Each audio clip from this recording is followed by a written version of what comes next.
মৰমৰ ছাত্ৰ-ছাত্ৰীসকল, দ্বিতীয় গোট পৰীক্ষা তোমাৰ চলি আছে। নৱম শ্ৰেণীৰ এখন কুৱেশ্যন লৈ আহিছোঁ। অসমীয়া কুৱেশ্যন পেপাৰখন য'ত 50 নম্বৰ থাকে। তোমালোকে কেনেকুৱা প্ৰশ্ন আহে তোমালোকে গম পাবা, আৰু লগতে পৰীক্ষাৰ আগত সদায় পুৰণি প্ৰশ্ন কাকত বা এতিয়াতো সুবিধাই হৈছে যিহেতু আমি শ্বেয়াৰ কৰিব পাৰিছোঁ। বৰ্তমানৰ কুৱেশ্যন পেপাৰ তোমালোকে শ্বেয়াৰ কৰি দিছোঁ।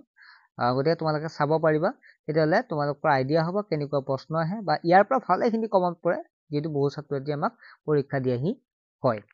চ' সময় 2 ঘণ্টা, আৰু ইতিমধ্যে আমি তোমালোকে অৱগতই হয়, বহুতে নাজানে তথাপিতো সেইকাৰণে মই কৈ দিছোঁ যে আমাৰ এটা অনলাইন ক্লাছ চলি আছে, য'ত মাহিলী মাত্ৰ 99 টকা, কিন্তু এটা বিগ অফাৰ বা একেবাৰে ভাল খবৰ, কিয়নো তোমালোকৰ সেই যিটো ক্লাছ আছে, অনলাইন ক্লাছ যিটো আছে 4টা বিষয়ৰ মেথছ, ছায়েন্স, ছ'চিয়েল ছায়েন্স আৰু ইংলিছ গ্ৰামাৰ, ৰাতি 7 বজাত হয়, 5 দিন সপ্তাহত হয়। সেই ক্লাছটো এতিয়া মাত্ৰ 100 টকাত বছৰিকা পৰীক্ষালৈকে, অৰ্থাৎ ডিচেম্বৰ, জানুৱাৰী, ফেব্ৰুৱাৰী, মাৰ্চ, প্ৰায় 3 মাহ ধৰিছোঁ, প্ৰায় 3-4 মাহ তোমালোকে পঢ়িব পাৰিবা 100 টকাতে। আৰু চিট একেবাৰে কম আছে, জাষ্ট 25টা বা 30টামান চিট আছে, আৰু ইতিমধ্যে বহুতে জইন হৈছে।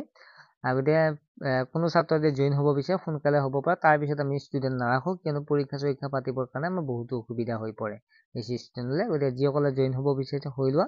কিছুমান ভাবিছে পৰীক্ষাটো পিছত ল'ম, তেনেকুৱা নহয়, কাৰণ চিট একেবাৰে কম আছে। এতিয়া প্ৰশ্নখিনিলৈকে আহিছোঁ।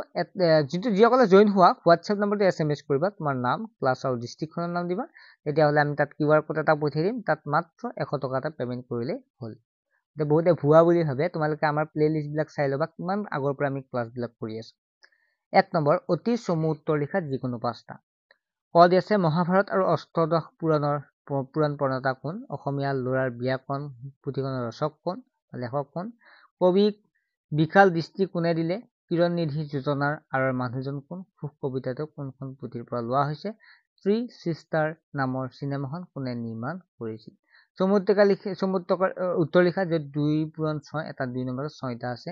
সুকুমাৰ কলা কোনবিলাক? পিপলা যি গাঁৱৰ পৰিৱেশ কিয় দূষিত হৈছিল? কবি আনন্দ চন্দ্ৰ আগৰৱালা কিয় ভাঙনি কোঁৱৰ বুলি কোৱা হয়?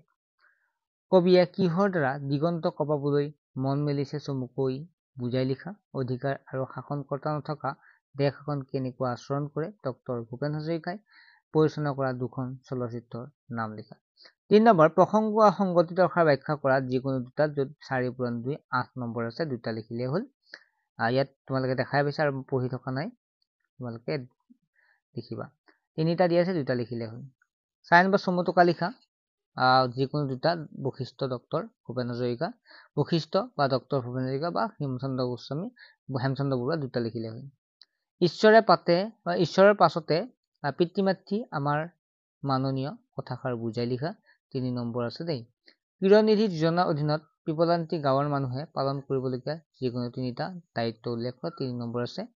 অতি চমু উত্তৰ লিখা, য'ত 3টা লিখিব দিছে, এটাত 1 নম্বৰকে 3টাত 3 নম্বৰ। মূৰে সুৰৰ প্ৰধানজনক কি বুলি কোৱা হয়? অসমত চাহ কোম্পানী কেতিয়া স্থাপিত হৈছিল? চুতীয়াসকলৰ এগৰাকী বীৰাংগনাৰ নাম লিখা। অসমৰ প্ৰথম চাহ বাগিচাখনৰ নাম লিখা। 8 নম্বৰ আছে, চমু টোকা লিখা যিকোনো এটা, 2 পূৰণে এটাত 1 নম্বৰকে 2 নম্বৰকে আছে, এটাই লিখিব দিছে। মেঘৰাজ কৰ্মকাৰ, মিথিয়াছ টুডু বা ডক্টৰ স্বৰ্ণলতা বৰুৱা। সমাৰ্থক শব্দ লিখা মানে একে নিচিনা, যিকোনো 2টা, গাঁও, গ্ৰন্থ, লোটক, নৰীয়া। বিপৰীতাৰ্থক শব্দ লিখা, বিপৰীত, ওলোটা, বৈচিত্ৰ্য, প্ৰাচীন, জ্যেষ্ঠ, ন্যায়।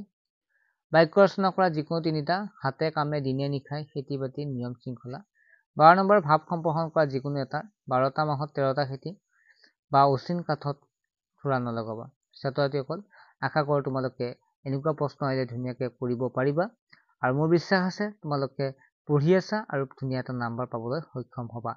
আৰু অনলাইন ক্লাছত জইন হৈ ল'বা, চেনেলটো ছাবস্ক্ৰাইব কৰি ৰাখিবা, কাৰণ SID চেনেলে তোমালোকৰ সদায় লাভান্বিত ইনফৰ্মেশ্যন, নোটছ বা কুৱেশ্যন পেপাৰ বা ক্লাছবিলাকে লৈ আহোঁ। গতিকে চেনেলটো ছাবস্ক্ৰাইব কৰি ৰাখিলে তোমালোকৰ কোনো অসুবিধা নহয়, নে কিবা অসুবিধা হ'ব? একোতো নহয়। গতিকে চেনেলটো ছাবস্ক্ৰাইব কৰি ৰাখিবা, আৰু অনলাইন ক্লাছত জইন হ'বা বুলি আশা ৰাখিলোঁ, কাৰণ চিট একেবাৰে কম আছে। বাই।